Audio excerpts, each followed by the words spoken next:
about 10 months, going on 11. And everywhere we go, we've been seeing these extraordinary crowds. And we've had, 15,000 people in Oakland, California, 20,000 people in Atlanta, Georgia, 25,000 people in New York City. This was before Oprah. In fact, it should, it's like instead of BC, BO, before Oprah.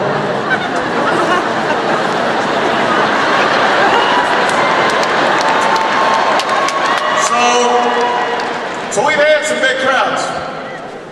And what's inspiring is not just the size of the crowds, but it's the makeup of the crowds. Because it's like this crowd tonight, it's people from all walks of life. You've got young people and old people. You've got people of every racial background and every religious background. You've got Democrats and independents, and yes, you even have some Republicans. I know this because they whisper to me when I'm shaking hands afterwards. They say, Barack, I'm a Republican, but I support you. And I say, thank you. Why are we whispering? Now,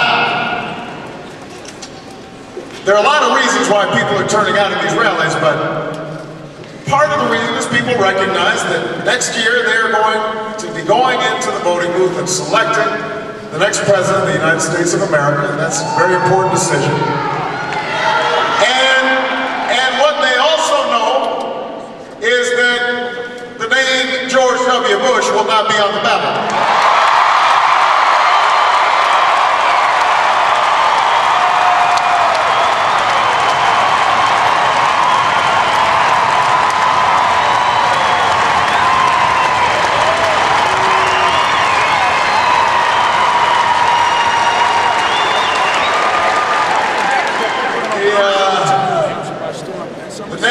Of my cousin, Dick Cheney, won't be on the ballot either.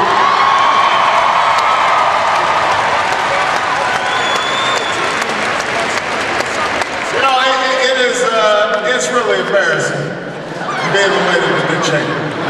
When they do these genealogical reports, you're hoping that, you're related to Alexander the Great, King Tut, Oprah.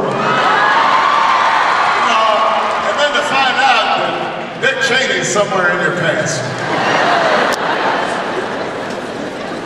But I'm not going to the family hunting party. I'm not doing that. He won't be on the ballot, Dick Cheney.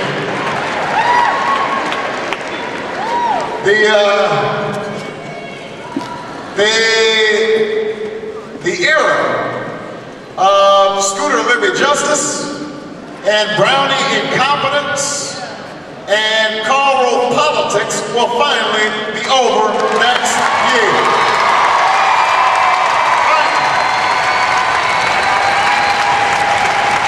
Finally it's over.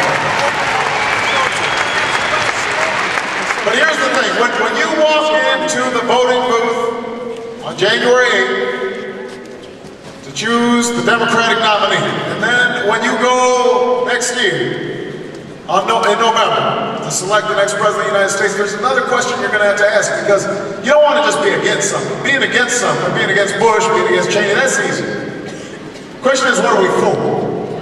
You're going to have to ask yourself, what's next for America? Because we are in a defining moment in our history. The nation's at war. The planet is in peril. The dream that so many generations fought for feels as if it's slowly slipping away. You know it in your own lives. You're working harder for less. You've never paid more for health care. You've never paid more for college. You've never paid more for heating oil for your homes. You've never paid more for gas at the pump. It's harder to save. It's harder to retire. Maybe you're maxed out on a credit card. Maybe you've been taking out a home equity loan just to try to keep up. And now home prices are declining. And what's worse is you've lost trust that your leaders will or can do anything about it. And it's no wonder that's how people feel, that they don't care. It's no wonder. Because over the last 7 years, think about what's happened. We were promised compassionate conservatism. And we got Katrina and wiretaps instead. We were promised a united.